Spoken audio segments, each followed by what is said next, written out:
وأصحاب الشمال ما أصحاب الشمال। আল্লাহ সুবহানাহু ওয়া তাআলা ইতিপূর্বে আল্লাহ তাআলা বলেছেন আসহাবুল ইয়ামিন, ডানপন্থী মানুষদের কথা বলেছেন। যারা ডানপন্থী তারা জান্নাতে থাকবে। জান্নাতের নাজ নেয়ামতের কথা আল্লাহ সুবহানাহু ওয়া তাআলা বলেছেন। ডানপন্থী কারা? যারা আল্লাহ তাআলার বিধান মতো পৃথিবীতে চলে তারা হলো ডানপন্থী। সমস্ত নবীরা ছিলেন ডানপন্থী, সমস্ত মুসলমানরা ছিলেন ডানপন্থী। আর বামপন্থী কারা? যারা আল্লাহ তাআলা যে বিধান দিয়ে পৃথিবীতে মানুষকে পাঠিয়েছেন সেই বিধানের পরিপন্থী যারা কাজ করে তারা হলো বামপন্থী। আল্লাহ তাআলা আজকে বামপন্থীদের কথা বলছেন। আল্লাহ তাআলা বলছেন ওয়া আসহাবুশ শিমালি মা আসহাবুশ শিমাল। শিমাল মানে বাম, বামপন্থী। আল্লাহ তাআলা বলছেন আর বামপন্থীরা কতই না দুর্ভাগা।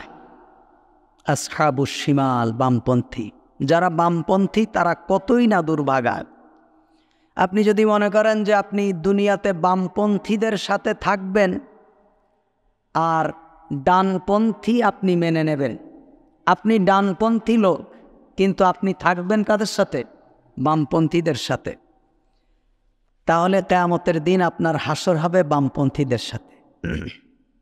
আপনি ডানপন্থীদের সাথে নামাজ পড়েন, ডানপন্থীদের সাথে রোজা রাখেন, ডানপন্থীদের সাথে কোরআন তেলাওয়াত করেন, ডানপন্থীদের সাথে ওয়াজ নসিহত শোনেন, সমস্ত কার্যক্রম ডানপন্থীদের সাথে আপনার। কিন্তু আপনি চলাফেরা, আপনার দুনিয়ার মুআমালাত মুআশারাত সব হলো বামপন্থীদের সাথে। আপনার ব্যবসায়িক সম্পর্ক বামপন্থীদের সাথে, আপনার আত্মীয়তার সম্পর্ক বামপন্থীদের সাথে, আপনার রাজনৈতিক সম্পর্ক বামপন্থীদের সাথে। দুনিয়ার সকল ক্ষেত্রে আপনি বামপন্থীদের সাথে, অথচ আপনি নিজে ব্যক্তিভাবে ডানপন্থী। তাহলে কিয়ামতের দিন আপনার হাসর হবে বামপন্থীদের সাথে। মুহাম্মদুর রাসূলুল্লাহ সাল্লাল্লাহু আলাইহি ওয়াসাল্লাম বলছেন মান তাশাব্বাহাত বিকওমিন ফাহুয়া মিনহুম। যার সাথে দুনিয়ায় সম্পর্ক যার থাকবে কিয়ামতের দিন তার সাথেই তার হাসর হবে। সুবহানাল্লাহ।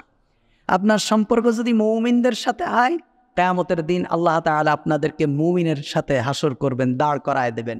সেদিন আল্লাহ তাআলা ঘোষণা দেবেন আমতাজুল ইয়াওমা আইয়ুহাল মুজরিমুন, আজকে বামপন্থীরা আলাদা হয়ে যাও। এখন আপনার দুনিয়ায় যার সাথে সম্পর্ক আপনি তাদের সাথে তাদের কাতারে দাঁড়ায় যাবেন। আল্লাহ তাআলা কিয়ামতের দিন বলবেন ইয়াউমা ইউকশাফু আন সাকিউ ওয়া ইউদআউনা ইলা সুজুদ। আল্লাহ তাআলা বলবেন যে আজকে সবাই হাসরের মাঠে ঘোষণা দেবেন সবাই সিজদা দাও। কে বলবেন? আল্লাহ বলবেন সবাই সিজদা দাও।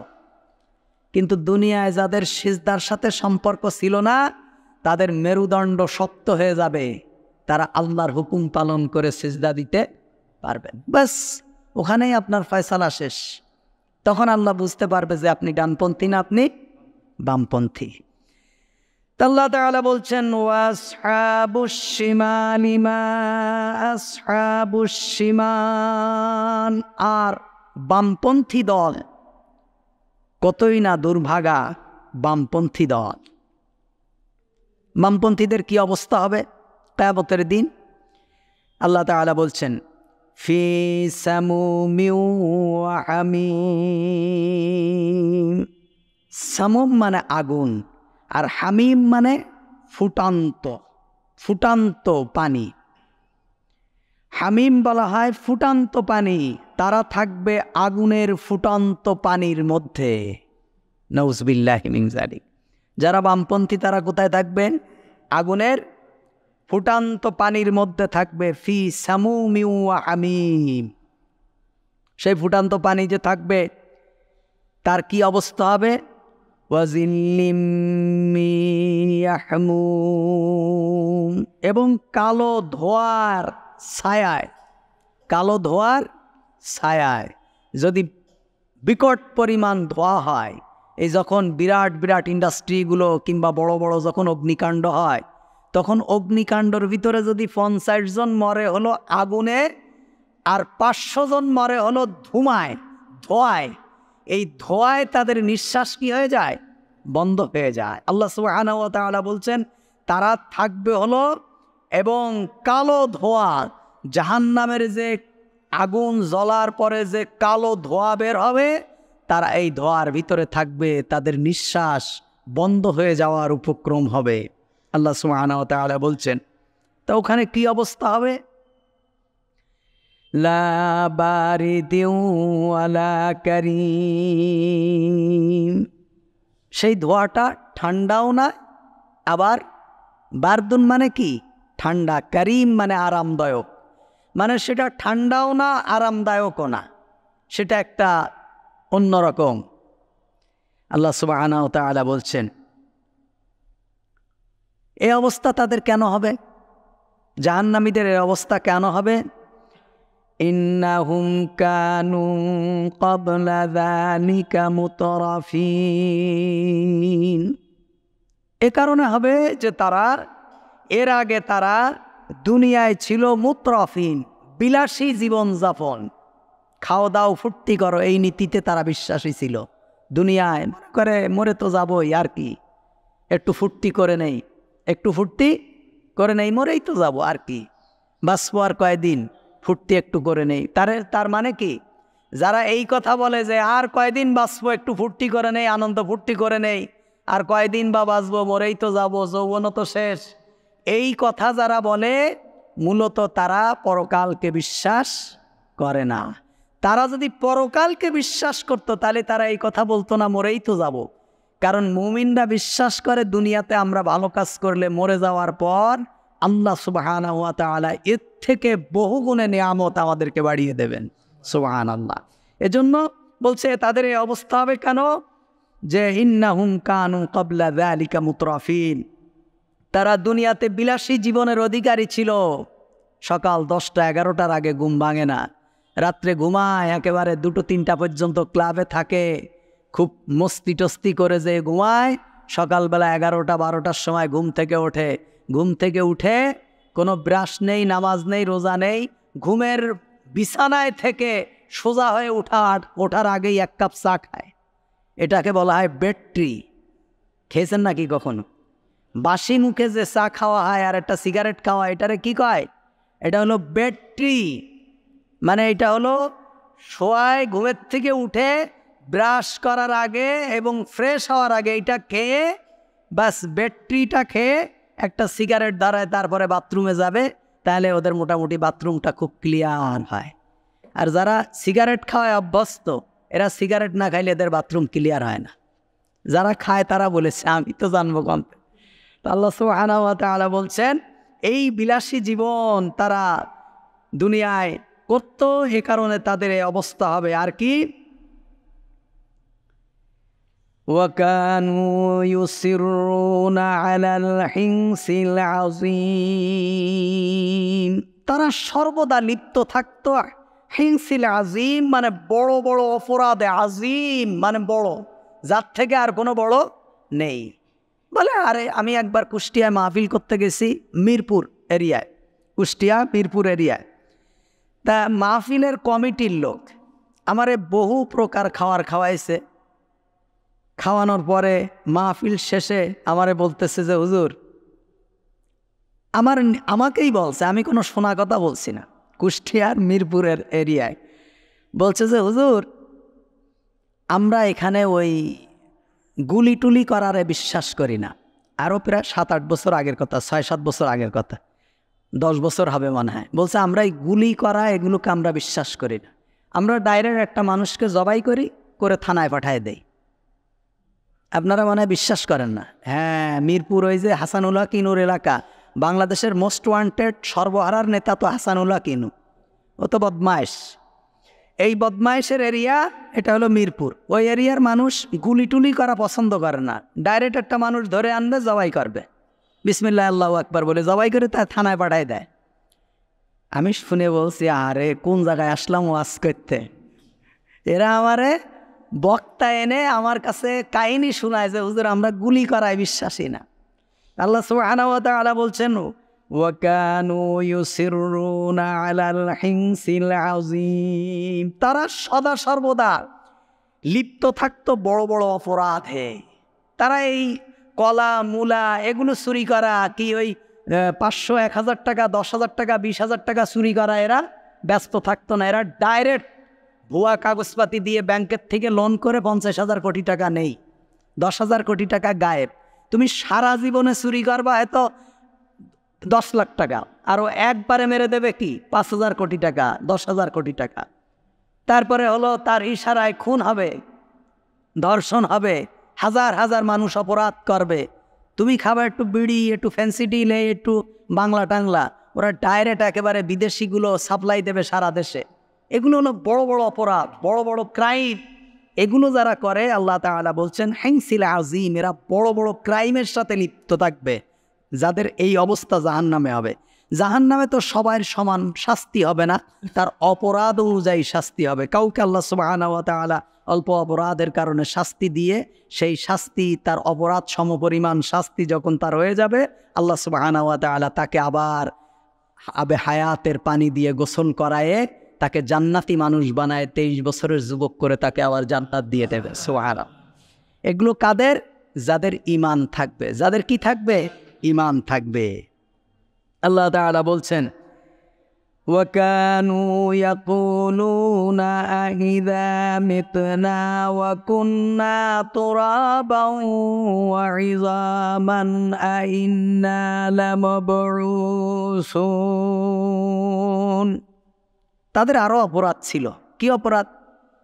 তারা বলতো যে ইন্নাহুম কানু ইয়াকুলুনা, তারা বলতো আইযা মিতনা ওয়া কুন্না তুরাবান ওয়া ইযামান, আমরা যখন মরে যাব, মাটি হয়ে যাব এবং হাড়ে পরিণত হয়ে যাব, আমরা মরে যাব, মাটি হয়ে যাব, ইযামান মানে কি? হাড়ে পরিণত হয়ে যাব। আইন্না লামাবউসুন, তখন কি আমরা নিশ্চিত পুনরুত্থিত হব? অর্থাৎ আমরা কি সত্যি আবার জীবিত হব নাকি? মানুষ মরে গেলে তো আসলে কি আবার জীবিত টিবিত, আমরা তো মরে হাড়গোড় হয়ে যাব, মাটি হয়ে যাব। কত লোক দেখলাম, কই কোনো চিহ্ন টিহ্ন নেই। তাদের আকীদা ছিল এটা। আল্লাহ তাআলা বলছেন, আওয়া আবাউনাল আউয়ালুন,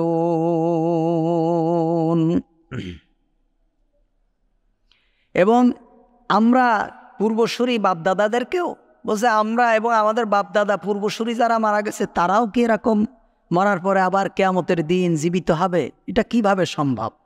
তাদের কোনো চিহ্ন নেই, হাড্ডি নেই, এক কবরের উপরে 70 কবর হবে, কত কি হবে, মানুষের কোনো এ নেই, সারা দুনিয়া নিশ্চিহ্ন হয়ে যাবে। তাদের আকীদা এটা। আল্লাহ তাআলা বলছেন, কুল ইন্নাল আউয়ালিনা ওয়াল আখিরিন, আপনি বলেন, আল্লাহ তাআলা নবীকে বলছেন, যারা এই ধরনের প্রশ্ন করে তাদেরকে আপনি বলে দিন যে অবশ্যই পূর্বসূরি এবং উত্তরসূরি, অর্থাৎ ইতিপূর্বে যা আছে এবং ভবিষ্যতে যারা আসবে সবাই কিয়ামতের দিন আল্লাহর সামনে দণ্ডায়মান হবে। সুবহানাল্লাহ। সবাইকে জীবিত করা হবে। আউয়ালিন ওয়াল আখিরিন, আল্লাহ তাআলা বলছেন পূর্বসূরি এবং উত্তরসূরি কি হবে? পূর্বসূরি এবং উত্তরসূরিদেরকে কি করা হবে?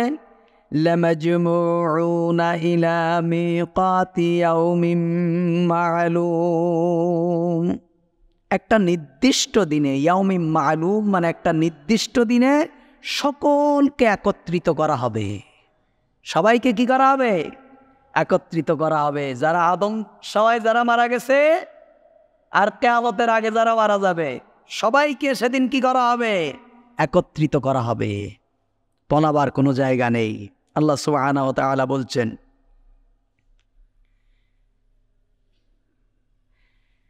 সুম্মা ইন্নাকুম আইয়ুহাদ-দাল্লুনাল মুকাযযিবুন, আল্লাহ তাআলা বলছেন, হে বিপদগামী, মুকাযযিবুন আদ-দাল্লুন, দুটো শব্দ বলেছেন। একটা হলো মিথ্যারোপকারী, যারা কিয়ামতকে অস্বীকার করেছো তারা, আর যারা কি গোমরাহি পথভ্রষ্ট এরা, তোমরা অবশ্যই কি করবে? লাআকিলুনা মিন শাজারিম মিন যাক্কুম, তোমাদেরকে ভক্ষণ করা হবে যাক্কুম, যাক্কুম ফল তোমাদেরকে ভক্ষণ করা হবে। তোমরা অবশ্যই ভক্ষণকারী হবে যাক্কুম গাছ থেকে। যাক্কুম কাকে বলা হয়? যাক্কুম হলো জাহান্নামের আগুন থেকে বের হওয়ায় এক প্রকার কাঁটা বিশিষ্ট গাছ, যা জাহান্নামীদের খাদ্য হিসাবে নির্ধারিত। জাহান্নামীরা যখন তা খাবে তখন তাদের তা গলায় আটকিয়ে যাবে। হযরত আব্দুল্লাহ ইবনে আব্বাস রাদিয়াল্লাহু তাআলা আনহু বলেন, রাসূল করিম সাল্লাল্লাহু আলাইহি ওয়াসাল্লাম একদিন হাদিসে বলেছেন যে তিনি বলেছেন, তোমরা আল্লাহকে সেই রূপ ভয় করো যেমন ভয় করা কর্তব্য, কেননা জাহান্নামের উদ্গত যাক্কুম গাছের সামান্য একটু অংশও যদি দুনিয়াতে ফেলা হতো সাগর কিংবা মহাসাগরে, তাহলে দুনিয়াবাসীর অবস্থা অত্যন্ত খারাপ হয়ে যেত। আল্লাহ তাআলা বলছেন সেই যাক্কুম ফল খাওয়া হবে। এই কথা যখন আবু জাহেল আবু লাহাবের সামনে আল্লাহ রসুল কোরআনের এই আয়াত তেলাওয়াত করলেন যে তোমাদেরকে জাহান্নামে যাক্কুম খাওয়ানো হবে, আবু জাহেল বলছে যে তা তো খাওয়ানো তো হবে, অসুবিধা কি? আমরা তো মনে করি না একেবারে না খেয়েই মনে হয় থাকতে হবে, যাও মিষ্টি না একটু টক হবে না তিতা হবে, হবে তো, খাইতে তো আল্লাহ দেবে। মানে মজাক করছে, বলছে এই আবু লাহাব কই তুমি, ওই গাছের থেকে একটা কাঁটাওয়ালা ফল নিয়ে আসো তো, আমি একটু খেয়ে টেস্ট করে দেখি। মস্কারি করা, আল্লাহ সুবহানাহু ওয়া তাআলার সামনে কি করা? বিদ্রূপ করা। আল্লাহ তাআলা বলছেন তোমাদেরকে তা খাওয়ানো হবে। তারপরে বলছে ফামালিউনা মিনহাল বুতুন, বুতুন মানে বাতান মানে পেট। আল্লাহ তাআলা বলছেন যে যে ব্যক্তি হারাম সম্পদ দিয়ে তার পেট ভর্তি করে তার পেটটা জাহান্নামের ভিতরে থাকবে, এই বাতান বুতুন। আল্লাহ তাআলা বলছেন যে অতঃপর তা দিয়ে তোমাদের পেটগুলো ভরতে হবে জাহান্নামের সেই যাক্কুম ফল দিয়ে, আর গরম ফুটন্ত পানি দিয়ে তোমাদের পেটগুলোকে ভরতে হবে। ফাশারিবুনা শুরবাল ফাশারিবুনা আলাইহি মিনাল হামিম। আল্লাহ তাআলা বলছেন অতঃপর তোমরা পান করবে তার উপর ফুটন্ত পানি থেকে। যাক্কুম ফল খাবে, গলায় যখন বেঁধে যাবে তোমাদেরকে পানির পিপাসা লাগবে, তখন তোমাদেরকে ফুটন্ত উত্তপ্ত পানি থেকে পান করা হবে, পান করানো হবে। আল্লাহ তাআলা আমাদেরকে হেফাজত করুক, আমিন। আল্লাহ, একটা মুসলমানের যদি জাহান্নামের ভয় থাকতো, একটা মানুষের যদি জাহান্নামের ভয় থাকতো, দুনিয়ার জীবন যে কত সুন্দর হতো, কত নিট অ্যান্ড হতো। মানুষ ব্যবসা করত সুন্দরভাবে, মানুষ কাজকর্ম করত সুন্দরভাবে, মানুষ দুনিয়াবি মুআমালাত মুআশারাত পারিবারিক জীবন অর্থনৈতিক জীবন কত সুন্দর করত। হারে মানুষ কোরআন পড়ে না। আল্লাহ সুবহানাহু ওয়া তাআলা কি চমৎকারভাবে কোরআনুল কারীমে আমাদেরকে দিক নির্দেশনা দিয়েছেন। আল্লাহ তাআলা বলছেন ফাশারিবুনা শুরবাল হিন, তখন তোমরা পান করবে পিপাসাক্ত উটের মতো। হিম শব্দের অর্থ হলো পিপাসাক্ত উট। আল্লাহ উটের কথা কেন বললেন? আল্লাহ বলছেন তোমরা তখন পান করবে পিপাসাক্ত উটের মতো। আল্লাহ উটের কথা কেন বললেন? উট ছাড়াও তো আরও কোনো প্রাণী পান করে না, সমস্ত প্রাণী তো পান করে। আল্লাহ উটের কথা কেন বললেন? উটের কথা বলা হলো এই কারণে, মরুভূমিতে যখন ধুলার ঝড় হয়, আপনারা মরুভূমিতে কে কতটুকু দেখেছেন আমি জানি না।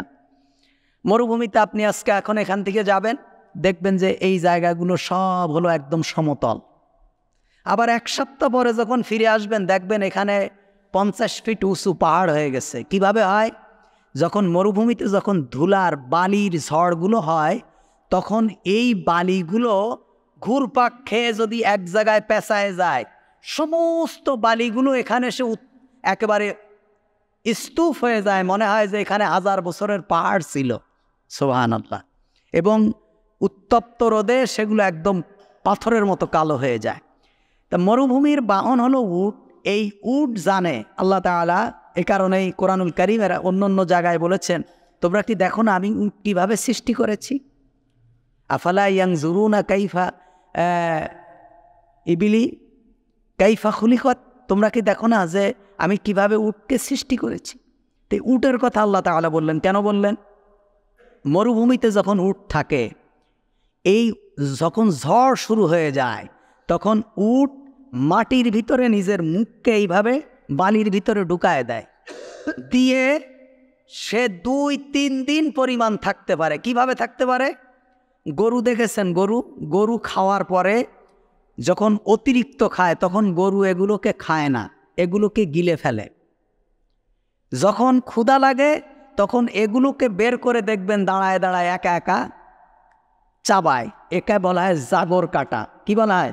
জাগর কাটা। গ্রামগঞ্জের ভাষায় বলা হয় জাগর কাটা। অর্থাৎ গরু দেখবেন যখন খাবার নেই তখন পেট থেকে উগলায় বের করে এটা দাঁড়ায় দাঁড়ায় চাবাচ্ছে, অথচ তার সামনে কোনো কি নেই, খাবার নেই। তো এই মরুভূমির উট যখন পানি পান করে তখন তার একটা রিজার্ভ ট্যাঙ্কি আছে, তার প্রয়োজনেরটা প্রয়োজনে চলে যায়, কিন্তু সে রিজার্ভ ট্যাঙ্কিতে বিরাট পানি সংগ্রহ করে রাখে। যখন ওই মরুভূমিতে ঝড় শুরু হয় আর বালির ভিতরে যখন তার মুখ ডুবায় রাখে, তখন এই মরুভূমির বালি যখন হয় তখন তো চারিদিকে কিছু দেখা যায় না, সে খাবে কি? তখন তার যখন পিপাসা লাগে তখন ওই রিজার্ভ ট্যাঙ্কির থেকে পানি বের করে সেটা আবার অরিজিনাল ট্যাঙ্কিতে ভরে ফেলে। সুবহানাল্লাহ।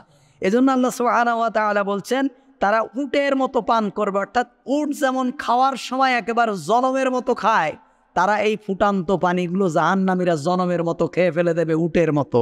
আল্লাহু আকবার। হাযা নুজুলুহুম ইয়াউমাদ্দিন, কিয়ামতের দিন এটাই হবে তাদের কি? মেহমানদারি। নুজুলুহুম মানে তাদের মেহমানদারি।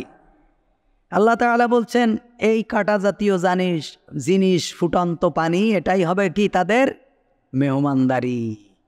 নাহনু খালাকনাকুম ফালাউলা তুসাদ্দিকুন, আমি তোমাদেরকে সৃষ্টি করেছি তবে কেন তোমরা বিশ্বাস করছো না? আল্লাহ সুবহানাহু ওয়া তাআলা বলছেন যে আমি তোমাদেরকে সৃষ্টি করেছি, আমি স্রষ্টা, আমি, কেন আমাকে বিশ্বাস করছো না তোমরা? কাফিরদেরকে বলছেন আফারাআইতুম মা তুমনুন, তোমরা কি ভেবে দেখেছো সেই বীর্য সম্পর্কে যা তোমরা ছুড়ে দাও? তুমনুন, মা তুমনুন মানে হলো যে বীর্য ছুড়ে দেওয়া হয়। এর বিরাট ব্যাখ্যা আছে, সংক্ষেপে বলি, আপনারা একটু বুঝে নেন। যে বীর্যটা খুব স্পিড গতিতে বের হয়, যে বিটা শুক্রাণুটা ডিম্বাণু সাথে মিশ্রিত হয়, যেটা লক্ষ লক্ষ কীটের উপর দিয়ে, লক্ষ লক্ষ প্রাণের উপর দিয়ে যেটা বিজয়ী হয়, এটা অনেক কথাই আমি এখানে আপনাদেরকে বলতে পারছি না। আল্লাহ তাআলা বলছেন যে বীর্যটা তোমরা ছুঁড়ে ফেলে দাও, যেটা ফুস করে মায়ের জরায়ুতে ঢুকে যায়, তোমরা কি সেটা সম্পর্কে ভেবে দেখেছ যে তোমরা ছেড়ে দিয়েছো, বাস এর ভিতরে কে এটাকে রক্তপিণ্ড বানাচ্ছে, গোশতপিণ্ড বানাচ্ছে, এই 10 মাস পর্যন্ত পেটের ভিতরে কি খাওয়াচ্ছে, তুমি তো ছুড়ে দিয়েই বাস তোমার কাজ শেষ, তোমার আর কোনো দায়িত্ব নেই। এবং মায়ের পেটের মধ্যে যদি কোনো সন্তান বিকলাঙ্গ হয়, মায়ের পেটের মধ্যে যদি কোনো সন্তানের মাথা উপরের দিকে থাকে, তার যদি কোনো সমস্যা হয়, ডাক্তাররা এর কোনো চিকিৎসা দিতে বলে এটা আগে দুনিয়ায় আসুক, তারপরে দেখা যাবে এর কিছু করা যায় কিনা। কিন্তু দুনিয়ায় আসার আগে ওই স্পেশাল জায়গার ভিতরে হাত দেওয়ার ক্ষমতা পৃথিবীর কোনো ডাক্তারেরও নেই। আল্লাহ সুবহানাহু ওয়া তাআলা বলছেন আফারাআইতুম মা তুমনুন, তোমরা কি ভেবে দেখেছো সেই বীর্য সম্পর্কে যা তোমরা ছুড়ে দাও? এর বিরাট ব্যাখ্যা আল্লাহ তাআলা বলছেন আনতুম তাখলুকুনাহু আম নাহনুল খালিকুন। আল্লাহ সুবহানাহু ওয়া তাআলা বলছেন বীর্যটা তোমরা ছুঁড়ে দাও, দেওয়ার পরে আনতুম তাখলুকুনাহু, ওই মায়ের পেটের মধ্যে কি তোমরা বানাও? তোমরাই কি সৃষ্টি করো? খালাক থেকে তাখলুক, এটা হলো টেন্সের ব্যাপার। আল্লাহ তাআলা বলছেন তোমরা তৈরি করো, আম নাহনুল খালিকুন, না ওর ভিতরেও আমি তৈরি করি। সুবহানাল্লাহ। আল্লাহ প্রশ্ন করছে যে আনতুম তাখলুকুনাহু আম নাহনুল খালিকুন, মায়ের পেটের মধ্যে কি তোমরা বানাও না আমরা বানাই? নাস্তিকরা কয় আল্লাহ যদি বানায় তাহলে মা বাপের বিয়ে করা লাগবে কেন? মানে উদ্ভাট আল্লাহ সম্পর্কে যাদের বিরুদ্ধে আল্লাহ সুবহানাহু ওয়া তাআলা এদের প্রশ্নের জবাবই দিয়েছেন। তারপরে আল্লাহ তাআলা বলছেন নাহনু কদ্দারনা বাইনাকুমুল মাউতা ওয়া মা নাহনু বিমাসবুকিন, আমি নির্ধারণ করে দিয়েছি তোমাদের মধ্যে মৃত্যুকে এবং নই আমি অক্ষমদের শামিল। আল্লাহ তাআলা বলছেন তোমাদের মধ্যে আমি মৃত্যু দিয়েছি, আমি জীবন দিয়েছি, আমি অস্তিত্বহীন থেকে অস্তিত্ব দিয়েছি, কিয়ামতের দিনে আমি তোমাদের উত্থান ঘটাবো। আল্লাহ তাআলা বলছেন ওমা নাহনু বিমাসবুকিন, আমি অক্ষমদের শামিল নই, আমি অক্ষম না। সুবহানাল্লাহ, আল্লাহ তাআলা বলছেন যে আমি অক্ষম না। তারপরে আল্লাহ তাআলা বলছেন আলা আন নুবাদদিলা আমসালাকুম ওয়া নুনশিআকুম ফীমা লা তা'লামুন, তোমাদের পরিবর্তে তোমাদের মতো কাউকে নিয়ে আসতে এবং তোমাদের এমন আকৃতি বানিয়ে দিতে যা তোমরা জানতে না। আল্লাহ সুবহানাহু ওয়া তাআলা বলছেন যে তোমাদের পরিবর্তে তোমাদের মতো কাউকে নিয়ে আসতে এবং তোমাদের এমন আকৃতি বানিয়ে দিতে যা তোমরা জানো না। আল্লাহ তাআলা বলছেন দুনিয়ায় তোমাদের জন্ম মৃত্যু এবং তোমাদের আকার আকৃতি, তোমাদের অঙ্গ প্রত্যঙ্গ, নির্ধারিত নিয়ম বিধান সবই আমার নির্ধারিত। আল্লাহ সুবহানাহু ওয়া তাআলা বলছেন এটা তো আমি করেছি। খলাকাল ইনসানা ফি আহসানি তাকওয়িম, আমি তোমাদেরকে সুন্দর করে বানিয়েছি। আমি আল্লাহ তাআলা ইচ্ছা যদি করতাম যে আমাদের থিওরি কি, ভাত কোথায় যাবে? পেটে যাবে। কোনো বিজ্ঞান যদি আমরা বিজ্ঞানের তৈরি হতাম, দুনিয়ার কোনো লোক যদি আমাদের তৈরি করতো, তাহলে পৃথিবীর কেউ বলে না যে এখান থেকে ভাত দিলে গড়ায় টড়ায় এমনি যাবে, তাহলে আমরা ডাইরেক্ট এমনি ঢুকাই দিতাম না। আমাদের মুখটা কোন জায়গায় হতো? পেটের ভিতরে হতো। পেটের, কারণ যেখানে যাবে সেখানেই মুখ থাকুক, উল্টা থেকে লাভ কি? আল্লাহ সুবহানাহু ওয়া তাআলা বলছেন কি হবে না হবে এর সবগুলো আমি আল্লাহ তাআলা তোমাদের আকার আকৃতি সব আমি নির্ধারণ করেছি। ওয়ালাকাদ আলিমতুমুন নাশআতাল উলা ফালাউলা তাযাক্কারুন, ইতিমধ্যে তোমরা তো জানতে পেরেছো প্রথমবার সৃষ্টি সম্পর্কে, তবে কেন তা থেকে শিক্ষা গ্রহণ করছো না? আল্লাহ সুবহানাহু ওয়া তাআলা বলছেন প্রথম সৃষ্টির পর্যায়গুলো শুক্রাণু ডিম্বাণু একত্রিত হয়ে সেটা ক্রমান্বয়ে মাংসপিণ্ড হবে, সেখান থেকে রক্ত হবে। কিভাবে আমি আল্লাহ তাআলা অস্তিত্বহীন থেকে দুনিয়ায় পাঠিয়েছি, আমি তোমাদেরকে মৃত্যু থেকে জীবিত করেছি, আবার তোমরা মরে যাবা, এগুলো তো তোমরা সব জানো। তাহলে তোমরা তা থেকে কেন শিক্ষা নিচ্ছ না? শুধু প্রশ্ন কেন করছো? আল্লাহ তাআলা বলছেন আফারাআইতুম মা তাহরিসুন, এরপরে আল্লাহ তাআলা প্রশ্ন করছেন কাফেরদেরকে, মানুষদেরকে, অবিশ্বাসীদেরকে প্রশ্ন করছেন আফারাআইতুম মা তাহরিসুন, তোমরা কি ভেবে দেখেছো সে সম্পর্কে? মা তাহরিসুন, যে বীজ তোমরা বপন করো। আল্লাহ তাআলা মানুষদেরকে বলছেন তোমরা কি ভেবে দেখেছো তোমরা যে জমিনে বীজ বপন করো সে সম্পর্কে কি তোমরা ভেবে দেখেছো? তুমি বলবা আমি জমিনে বীজ বপন করি, আমি চাষাবাদ করি, আমি বীজ কিনি, আমি বপন করি, আমি সার দেই, এটা হয়, এখানে আল্লাহর কৃতিত্ব কি? তুমি বীজটা কোথায় পেলে? তুমি যে বীজ বপন করো এই জমিন কে বানিয়েছে? এই জমিনে আসমান থেকে কে পানি বর্ষণ করে? এই জমিকে কে উর্বর করে দেয়? সুবহানাল্লাহ। আল্লাহ তাআলা বলছেন এজন্য সাধারণত কখনো বিজ্ঞানীরা কখনো নাস্তিক হয় না। বিজ্ঞানীরা কি হয় না? নাস্তিক হয় না। যারা বিজ্ঞান চর্চা করে এরা সাধারণত নাস্তিক হয় না। তারপরেও দুনিয়ার স্বার্থের কারণে অনেকে সত্য জানার পরেও সত্যকে মেনে নেয় না, দুনিয়ার আধিপত্য এবং সম্মান খর্ব হওয়ার ভয়ে। আল্লাহ তাআলা বলছেন তোমরা কি ভেবে দেখেছো সেই সম্পর্কে যে বীজ তোমরা জমিনে বপন করো? আল্লাহ তাআলা বলছেন আনতুম তাজরাউনাহু আম নাহনুজ জারিউন, তাজরাউন, তোমরা কি সেটাকে ফসল ফলাও না আমি তার উৎপাদনকারী? সুবহান আল্লাহ বলছে তোমরা তো বীজটা ফেলে দাও, এটার কি ফসল তুমি ফলাও না আমি উৎপাদন করে দেই জমিন থেকে? আল্লাহ তাআলা প্রশ্ন করছেন। তারপরে বলছেন লাউ নাশাউ লাজআলনাহু হুতামান ফাযালতুম তাফাক্কাহুন, আমি যদি চাই তাহলে অবশ্যই তা চূর্ণ বিচূর্ণ করে দিতে পারি, তখন তোমরা নানা কথা বলতে থাকবে। আল্লাহ তাআলা বলছেন তোমরা জমিনে যে বীজ বপন করো, আমি যদি ইচ্ছা করি এটাকে ভুসিতে পরিণত করে দিতে পারি। আমি এই বীজটাকে চূর্ণ বিচূর্ণ করে মাটির মধ্যে মিশায় দিতে পারি, একাকার করে দিতে পারি, যাতে আর কখনো সেই বীজ থেকে অঙ্কুর জন্মাবে না। আল্লাহ সুবহানাহু ওয়া তাআলা বলছেন আমি করতে পারতাম, তখন কি করতে? ফাযালতুম তাফাক্কাহুন, তোমরা নানা কথা বলতে থাকতে, নানা রকম কথা বলতে। জমিনে বীজ ফেলেছ, সারা হয়নি, নানা কথা বলতে। কি বলতে? আল্লাহ তাআলা তো জানেন। আল্লাহ তাআলা বলছেন ইন্না লামুগরামুন, তোমরা বলতে আমরা ঋণগ্রস্ত হয়ে পড়লাম। আমরা যে এই এত টাকা খরচ করে জমি চাষাবাদ করলাম, আমরা জমিতে হাল দিলাম, আমরা বীজ কিনলাম, জমি কিনলাম, এত কষ্ট করে সার মাটি দিয়ে বীজটা বপন করলাম, এটা তো ভুসিতে পরিণত হয়ে গেছে, এখন তো আমি ঋণগ্রস্ত হয়ে গেছি। সুবহানাল্লাহ। আল্লাহ তো জানেন আমাদের ব্যাপার, আমরা যে কি বলবো এটা আল্লাহর মাথায় আছে না? সুবহানাল্লাহ। তা বলছে তখন তোমরা বলবে কি?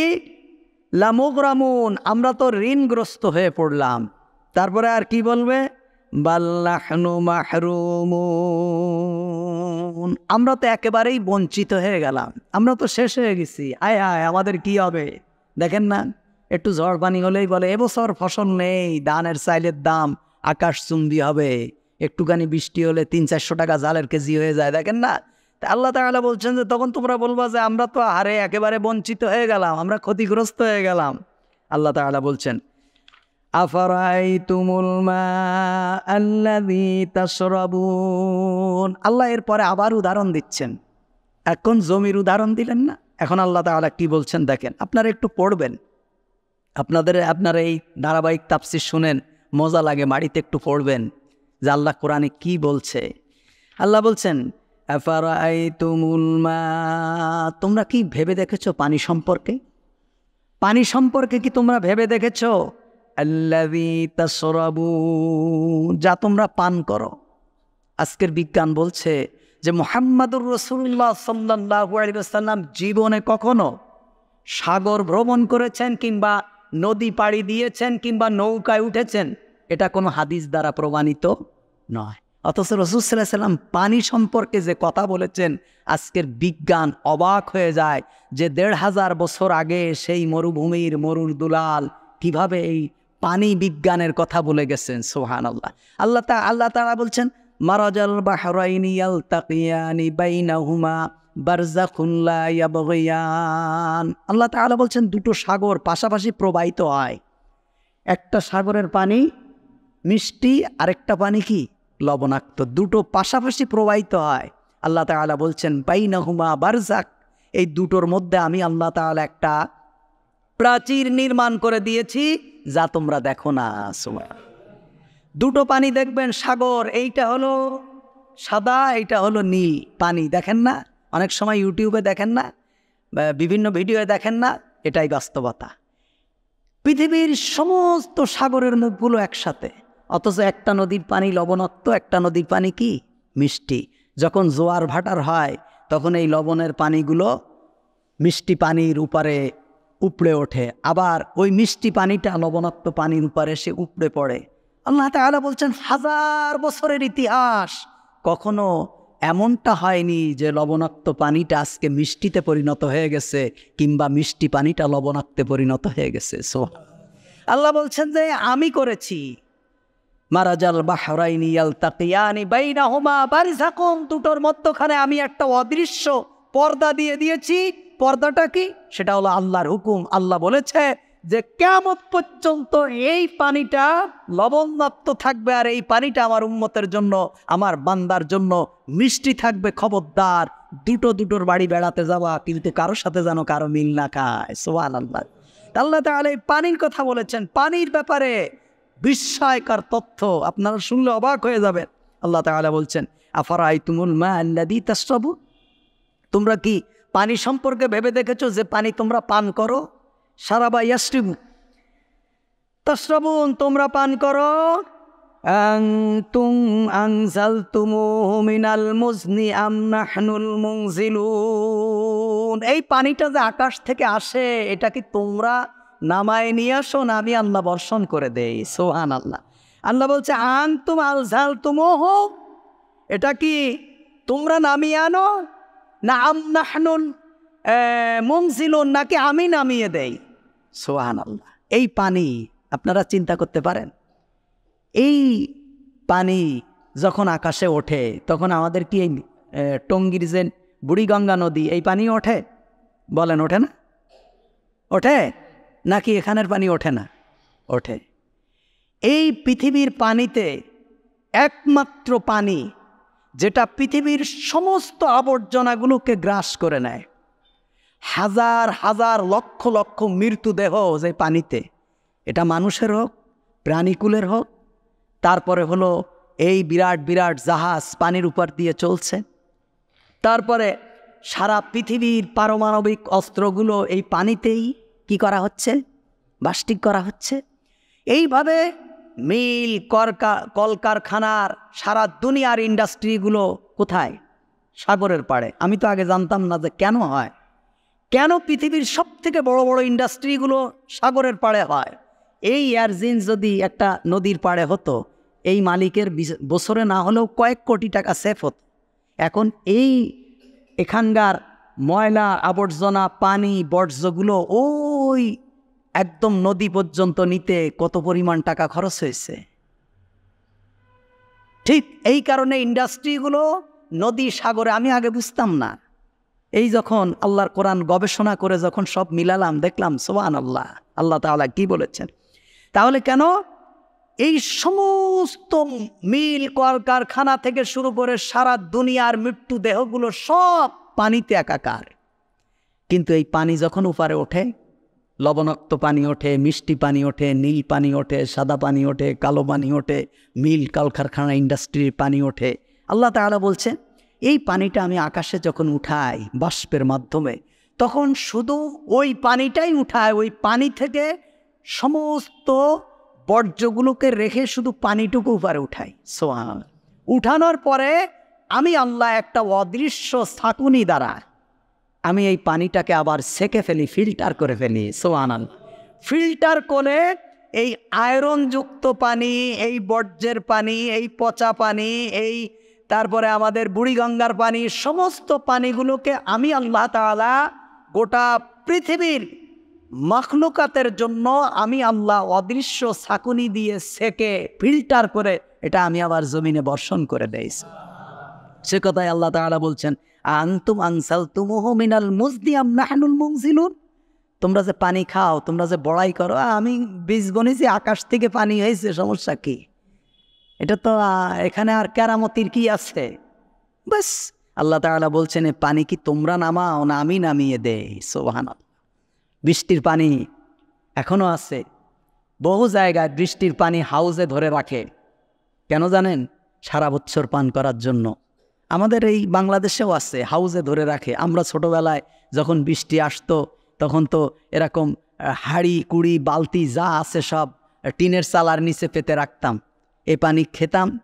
আমাদের মায়েরা সেটা দিয়ে রান্নাবাড়া করতো। কারণ কি? এটা হলো একদম যার মধ্যে আর কোনো জীবাণু নেই, কোনো ধরনের প্রয়োজন নেই। কারণ এটা কোথার থেকে এসেছে? আকাশ থেকে। আর এই আকাশে উঠায় ফিল্টারিং করে জমিনে নামিয়ে দিয়েছেন কে? আল্লাহ সুবহানাহু ওয়া তাআলা। তা আল্লাহ বলছেন যে পানি কি তোমরা নাজিল করো না আমি নাজিল করি? আল্লাহ তাআলা বলছেন তোমরা যে মাতব্বারি করো, লাউ নাশাউ লাজআলনাহু উজাজান ফালাউলা তাশকুরুন। আমি যদি এটাকে তিক্ত বানিয়ে দিতাম, আমি যদি এটাকে তিক্ত বানিয়ে দিতাম, লবণাক্ত করে দিতাম, তখন তোমরা কি করতে? তোমরা তো পান করতে পারতে না। আল্লাহ তাআলা বলছেন ফালাউলা তাশকুরুন। তারপরেও কি তোমরা শুকর আদায় করবে না? বলবে না যে আল্লাহ আলহামদুলিল্লাহ আলহামদুলিল্লাহ? আল্লাহ তাআলা বলছেন ফালাউলা তাশকুরুন, অনিমক হারামের দল, তোমরা কি আমার শুকর আদায় করবে না? আমি যদি এই পানিটাকে তোমাদের তিক্ত বানিয়ে দিতাম, পানিকে যদি আমি লবণাক্ত করে দিতাম, নদীর থেকে যেভাবে ওঠে সেম ভাবে যদি আমি নাজিল করে দিতাম, তাহলে গাছপালা পশু পাখি একেবারে সব মরে যেত, শুধু মানুষই মরতো না। লবণাক্ত পানি যদি আপনার গাছের উপরে 3 দিন বর্ষণ হতো, কিছু থাকতো? জমি জায়গা ফসল ফরাদি কিচ্ছু থাকতো? আপনার পুকুরের মাছ থাকতো? কিছুই থাকতো না। আল্লাহ তাআলা বলছেন ফালাউলা তাশকুরুন, তোমরা কি শুকর আদায় করবে না? সুবহানাল্লাহ। আমরা আল্লাহর শুকর, আল্লাহর শুকর, আল্লাহর শুকর। আল্লাহ তাআলা আমাদেরকে, যাদের পানি নেই তারা বুঝবে। আপনি সাতক্ষীরার দিকে যান, আমি তো মাহফিল করতে গেছি বহুবার, ওই সুন্দরবন এরিয়ায় মানুষেরা এরকম একটা ছোট্ট পুকুর করে, বলে এটা মিষ্টি পানি। কি বলে? বাংলাদেশে মিষ্টি পানি মানে কি ওখানে গুড় মিশানো আছে? না, আমাদের এই স্বাভাবিক পানি। কারণ ওই এরিয়া সব হইল লবণাক্ত, চিংড়ির চাষ করে, বাগদার চাষ করে। এই 2-4 গ্রামের ভিতরে একটা পুকুর যদি থাকে, চারিদিকে বাঁধ মেরে রেখে দেয়, বলে এটা হলো মিষ্টি পানি। আমি বলি ভাই কি মিষ্টি পানি? আমাদের এই পুকুরের পানি, যেটা দিয়ে আমরা কি করি? অজু করি। এই বাংলাদেশে সাতক্ষীরার মতো জায়গায়, তাহলে পৃথিবীর বহু জায়গা আছে যেখানে একটু পানির জন্য তারা। আমি আমেরিকায় কথা বললাম সেদিন, তো বললো যে সাহেব এখানে 1 বোতল মদের দাম হলো $1.5, আর এক বোতল মদের দাম হলো $1, আর 1 বোতল পানির দাম হলো $1.5। উনি বললেন যে ভাই এখানে পানি পাওয়া খুব কঠিন। পানির দাম হলো কয় ডলার? $1.5, আর 1 বোতল পানির মদের দাম $1। বুঝছেন? আপনারা তো পানি অপচয় করতেই আছেন, আমাদের তো কোনো খেয়াল নেই। অজু করার সময় দেখা যায় কয়েক বালতি পানি মেসওয়াক করে কলটা ছেড়ে দিয়ে রাখে। আপনি মনে করছেন যে অসুবিধা কি, যায় মসজিদ কমিটি যাবে, কিছু বললে আর মসজিদে নামাজ পড়তে আসবো না, শুক্রবারে কি আমি 5 টাকা করে দেই না? আপনি আপনার প্রতিটা পানি ফোটার হিসাব দিতে হবে আল্লাহর কাছে। আপনি মেসওয়াক করছেন, পানিটা ছেড়ে দিচ্ছেন কেন? আপনি মনে করছেন আরেকজনের ক্ষতি করছি, তার তো আর কম নেই। আপনি আপনাকে ক্ষতি করছেন। আল্লাহুম্মা ইন্নী যালামতু নাফসি, আপনি নিজের উপরে জুলুম করছেন, আপনার আখিরাতকে আপনি হারিয়ে ফেলছেন। 1 ফোঁটা পানি আপনি কোনোভাবেই অপচয় করতে পারবেন না। একেবারে যত কম পানি দিয়ে পারবেন অজু করবেন, যত কম পানি দিয়ে পারবেন গোসল করবেন, যত কম পানি দিয়ে। আমাদের দেখা যায় খাওয়ার আগে 3-4 গ্লাস কুলি করে ফেলে দেয়। মানে প্রত্যেক জায়গায় আপনার প্রত্যেকটা ফোটার জন্য আল্লাহ সুবহানাহু ওয়া তাআলা আপনাকে জিজ্ঞেস করবে, সে যেভাবেই হোক। নাহলে আপনি কিয়ামতের দিন পার পাবেন না। তারপর আল্লাহ তাআলা বলছেন আফরাআইতুমুন নার আল্লাতী তুরুন, তোমরা কি ভেবে দেখেছো? তারপরে আল্লাহ আবার উদাহরণ দিচ্ছে। প্রথমে কি দিলেন? মাটি সম্পর্কে, তারপরে দিলেন পানি সম্পর্কে, এবার বলছেন আগুন সম্পর্কে। যে তোমরা কি ভেবে দেখেছো সেই আগুন সম্পর্কে যা তোমাদেরকে যা তোমরা জ্বালিয়ে থাকো, তোমরা যে জ্বালাও, এই আগুন সম্পর্কে কখনো চিন্তা করেছে যে আগুনটা কি?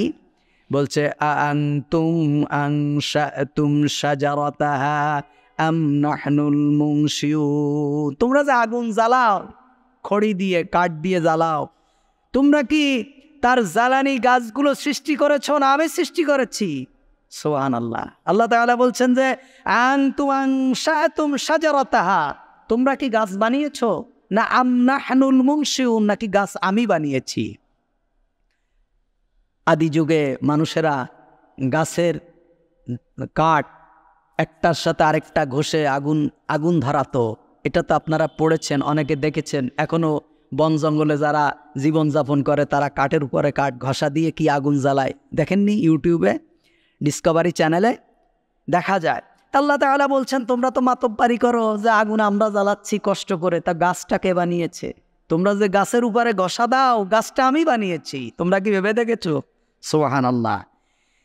আল্লাহ তাআলা বলছেন নাহনু জাআলনাহা তাযকিরা ওয়া মাতাআন লিল মুকওয়িম। আল্লাহ তাআলা বলছেন আমি তাকে স্মরণীয় নিদর্শন বানিয়েছি এবং বানিয়েছি মুখাপেক্ষীদের জন্য জীবন উপকরণ।